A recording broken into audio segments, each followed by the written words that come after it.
Black America again. And I'm like, oh my God, here we go again. Is this another one of those, Dominican, I know black things, like you don't want to be called black? But no, apparently ICE is coming to collect them because they've been doing some kind of welfare fraud. I just saw a video of a guy going to a daycare where they were like, oh, you guys got $1 million in funding, but there's no kids here. So they're saying that they're getting all this money and sending it to fund terrorists, whatever. And now ICE is coming to get them. And they want our allyship. And we're like, absolutely not. Bro, I just saw videos of them talking in their mosque about how all black people come from one-night stands. They don't know their father. Bro, the things they say about us is crazy. But I noticed that every black person that comes from another country to America takes on the white mindset. It's like they have Stockholm syndrome. Like they just started believing they're colonizers. Because we's the good niggas. But in reality, y'all don't mess with us, so we're good. Immigrants, y'all Somalis think because we black, we supposed to stick with y'all. No, ma'am. No, ma'am. We don't share an allegiance because I'm black. Ma'am, I'm an American. There's a big difference. But Theodore Roosevelt said, it ain't but one flag. That's the American flag. He said it ain't but one language, and that's the English language. And he said above them all, it ain't but one loyalty, undivided, explicitly, for the United States of America. If that ain't what the you about, then you ain't about what I'm about. Being an American, first and only, honey. Not nothing in front of it, not no stipulations behind it. We not the same. Okay, so scheme to work, the daycare centers need to sign up low-income families that qualify for child care assistance funding. These surveillance videos are from a case prosecuted by Hennepin County. They show parents checking their kids into a center only to leave with them a few minutes later. Sometimes no children would show up, but either way, the center would bill the state for a full day of child care. This video from that same case shows a man handing out envelopes of what are believed to be kickback payments to parents who are in on the fraud. Where was the money going? I don't know exactly where it went. So that video was from 2018. As you can see, they're giving the parents kickbacks, meeting somewhere in some type of center, giving them kickbacks. The kids not even staying at the daycare center. Everybody's getting paid. The community's getting paid. The people who set up these shell daycare centers are getting paid also. Hello family, welcome and welcome back to this YouTube channel. This is the JUC Unfiltered Commentaries and I'm your host John, and we continue to look at these videos that have refused to leave our feeds, and I want us to look at them with an analytical eye and see what they mean for the present and the future, especially where it relates to the relationship between the Black Americans and part of the African immigrants, and in this case the Somali immigrants in America that have even refused to proclaim themselves as being black, but rather they said that they are Arabs in some of the clips and videos that went viral.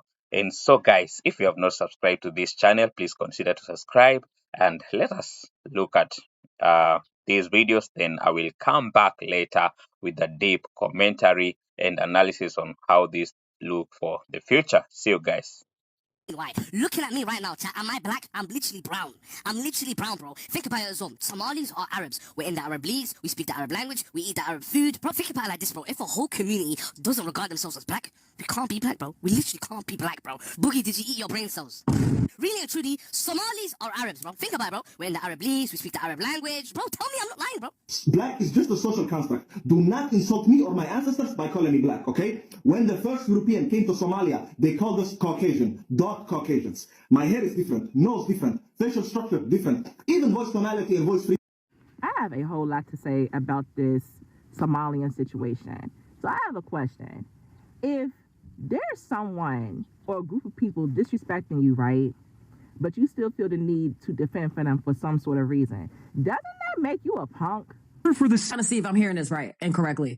The Somalians was stealing money from the U.S. government, right, through welfare, right? And now Trump and them is like basically crucifying them because they found out that a lot of the Somalians was stealing that welfare money and sending it to terrorist groups in these countries, right? Now the Somalians is like, Black Americans, we need your help. And the Black Americans is like, who the help y'all need? Now the Somalians is mad as shit because the Black Americans is like, who the help y'all need? Black American people don't look nothing alike. First of all, Second of all, what's up with this Black Americans are going to get caught up in deportation? They've been saying that since Trump took office, and it ain't happened yet. We have not been getting deported yet. I haven't seen it. But it's like they want us to get deported. As soon as Trump started deporting immigrants, they said, oh, Black Americans is going to be part of it too. And we said, we're not worried about that. We've been said that. And it's like they want it to happen for us. They really, really want us to be in the same boat as them, literally and figuratively. But we're not. I'm sorry to have to inform you that my people was here before Ellis Island. My people made that. We created that. We built that. Okay? We are foundational to this land. I am not an immigrant. I am a Black American. Okay? I was here before America was even a thing. My ancestors were here before America was even America. We fought in every single war. Our blood is in this soil. We're not immigrants. Y'all want us to be immigrants so bad. Y'all want us to be like y'all so bad and be in the same situation as you. We're not. We're just not. And it hasn't been happening. Where's it happened? Show me the articles. Because I ain't seen one. I ain't seen one foundational Black American get deported to. Where they gonna deport them to? Now, Black Americans don't have allies for the longest, right? Now, this proves my point. Out there in Minnesota, a young Black mother was looking for a daycare to put her children. What do you know? The Somalis run a 24-hour daycare. But when she get there, they don't want to give her a tour. They don't want to service her. And she says, I tried to send my child to one of the 24-hour daycare centers because it was the only 24-hour daycare in Minnesota. The Somalis would not give me a tour. They did not want me to bring my kids to their daycare. It was because they was doing daycare fraud. Come to find out, another thing with them, they made it very clear their only agenda is to benefit the Somali community. you know, most of these immigrants, they come here. They don't come here to ally with us Blacks. They don't come here to be our friends. They don't come here to service us. They don't come here to be around us. They come here to use America for whatever they can get out of it.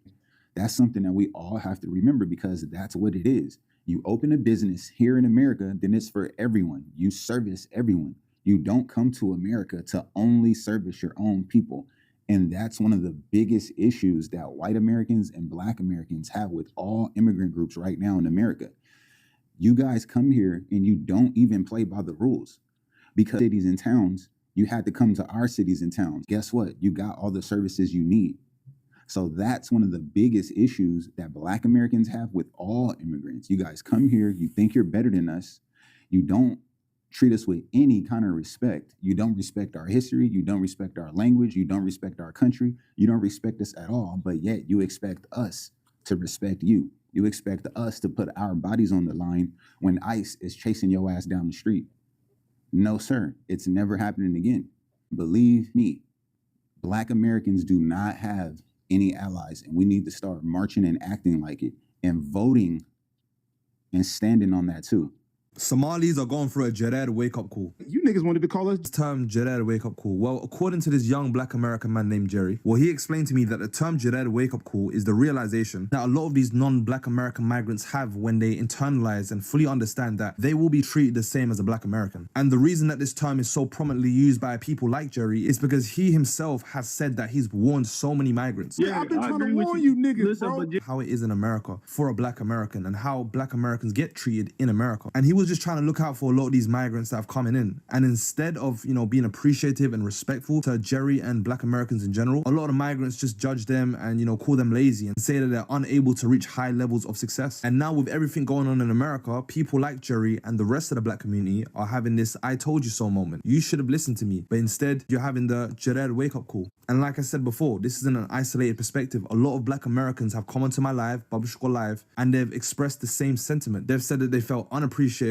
and disrespected by migrants as a whole. A lot of them even saying that Babushko is the only migrant that they really respect because their platform is better than the whole BET network. But that's a whole nother discussion. Come join my live and let me know what you think about the Jared wake-up call. I have a whole lot to say about this Somalian situation. So I have a question. If there's someone or a group of people disrespecting you, right, but you still feel the need to defend for them for some sort of reason, doesn't that make you a punk? Now, I understand people want to defend for the illegals. I get it because of how it looks and everything. But again, if a group of people is disrespecting another group of people, but yet They claim that we're supposed to defend for them and be alongside with them because we so-called look alike, but we're not the same. So if a group, that group, the Somalian group, they disrespecting black people as a black American, okay, and after what my ancestors went through, okay, after all that they went through, why would I defend for them? Won't that make me look like a cop-out, a sellout to my own race of people? Like, now, to be clear, I do not idolize my race or nothing like that at all. However, I don't negate the history of my culture. I don't negate any of that at all. Because if it wasn't for the black culture, we would not see what we see today as far as like fashion, everything, right? We would not be able to experience the labor, the fruits of the labor, everything else within, within this world, within the United States and everything else like that, whatever. So if I'm defending for a group of people who is constantly disrespecting us, constantly, but yet at the same time, it's like they acquire for us to defend for them. That makes me a punk, does it not? I don't know. Y'all can let me know, but I feel like that's a bit of a cop-out, like a cop-out, straight up. And again, it don't matter if you're an independent, conservative, or Republican, okay? If you're black in America, okay? We need to stand up against this because how they disrespecting us is not right, period. Like, why we should not be defending for these people. So now they're all getting mad. What was this money spent on? 1.26 million. What was that money spent on? Any kids? On the kids. Well, then why are you talking for the owner if you're telling me to talk to the owner? I'm sorry. I'm not understand what you're talking about. Do you have a child here? No. Does anybody? Where are the 74 kids? Did you lose them? Do I need to call someone? Do I need to issue an Amber Alert for missing children? Clearly, that it's all true. You can tell by the energy, the confrontation, that they know they've been caught, that something is wrong, that all has hit the fan. They know it. They won't be sleeping good tonight. They won't be sleeping well. They know that the cat's out the bag. We're not going to let it go down. You with taxpayers' money. You playing with my money. Yes, you're playing with our money. This is crazy. They building businesses with the house money. You're not even from here. And you don't pay taxes probably. And you're getting extra assistance. So they go around defrauding taxpayers for money, then go stand in the Section 8 line, then go stand in the food stamp line, get all this assistance, and then fraud out the taxpayers, the government as well. Just fraud all over the place. Taking all of Americans' help, taking all of our money. So guys, there is an expectation of many Black Americans to rally in solidarity with the Somali communities, despite the many cases and growing uncertainty surrounding the crackdowns on documented fraud cases like the so-called empty daycare schemes. But guys, instead, the response has been strikingly cold, blunt, and unapologetic from the Black Americans. And guys, across the social medias, podcasts, and community discussions, Black Americans have largely refused calls to intervene, advocate, or mobilize on behalf of Somali migrants who are now facing legal consequences. And the message has been consistent. We were never stood with. Nobody stood with the Black Americans, and that is why they say, so why should we stand with the Somali immigrants right now? And for many Black Americans, this movement is not just about immigration policy alone. It is about history, memory, and patterns of behavior. They point out, guys, to years of strained relationships where, in their view, Somali community leaders and influencers distance themselves from Black American struggles, police brutality, reparations, housing discrimination, and political marginalization, while benefit from systems Black Americans fought to open. For instance, guys, you had the Somali migrants and their imams saying that the Black Americans do not even know themselves. They are the product of a one-night stand. Imagine such thing coming from someone who wants now your full support. So guys, as commentators have refused all clips and posts in which some Somali voices openly rejected identification with Black Americans, mocked their culture, or dismissed their historical sacrifices in the USA. Those moments are now being replayed as context and not revenge. And that's what we are doing, guys, even in this upload that I'm making for you here. And guys, you don't get to disown us in good times and remember us only when ICE shows up, one rival post reads. And guys, the daycare fraud issue has become a flashpoint. Federal investigators allege that some operators claimed public funds for children's centers that either did not exist or were not providing services at a scale. And while Black Americans are careful to say not to all Somalis are involved, they are equally firm that crime is not cultural misunderstanding and consequences are not racism. And many Black American voices emphasize that they have paid the highest price in America for systemic wrongdoing they did not commit, yet were still told to be patient, law abiding, and accountable. And watching another group appeal for collective protection while allegedly engaging in large scale fraud has reignited long standing resentment. There is also a political dimension. Some Black Americans note that Somali voting blocs and advocacy groups often aligned with policies or candidates that sidelined Black Americans' interest. Now, when enforcement tightens, those same groups are seeking unity they previously avoided. And solidarity, guys, isn't a button you press in emergencies. Another one have said so, guys. It is something you build. That is a post that has gone viral uh, on Twitter. And importantly, guys, many Black Americans are not celebrating deportations. Instead, they are withholding advocacy. The stance is less, we want you gone, and more, we are not your shield. That is the statement and the message that is coming from the Black American community, and that they continue to say that they should be accountable for what they have done. And guys, and that legal process should play out without emotional blackmail. So guys, this movement has revealed a hard truth that shared skin tone does not guarantee shared responsibility. That is a message that has come deep from one of the videos, guys, that I have played here for you. And loyalty or alliance, guys, is still the same case that it does not guarantee responsibility.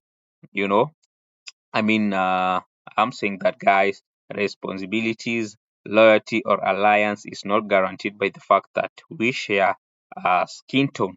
And guys, Black Americans are increasingly asserting boundaries, making it clear that their political capital, moral voice, and collective labor are no longer freely available, especially to those who, in their view, rejected them when it mattered most. In the end, guys, this response is not driven by hatred, but by exhaustion. And guys, an exhaustion born from being asked again to save others while being told to save themselves alone. And for now, guys, the answer from Black Americans is simple and unwavering. It is no to Black American support. So, guys, that is it for today's video and commentary. Thank you for coming over here again and again. And if you've always forgotten to subscribe, please consider to subscribe today, because guys, these and such more interesting videos, analysis, and deep dive into such cases and topics is what you're gonna encounter in this channel. Once again, I'm your host, John, and this is John's Unfiltered Commentaries. See you in my next episode.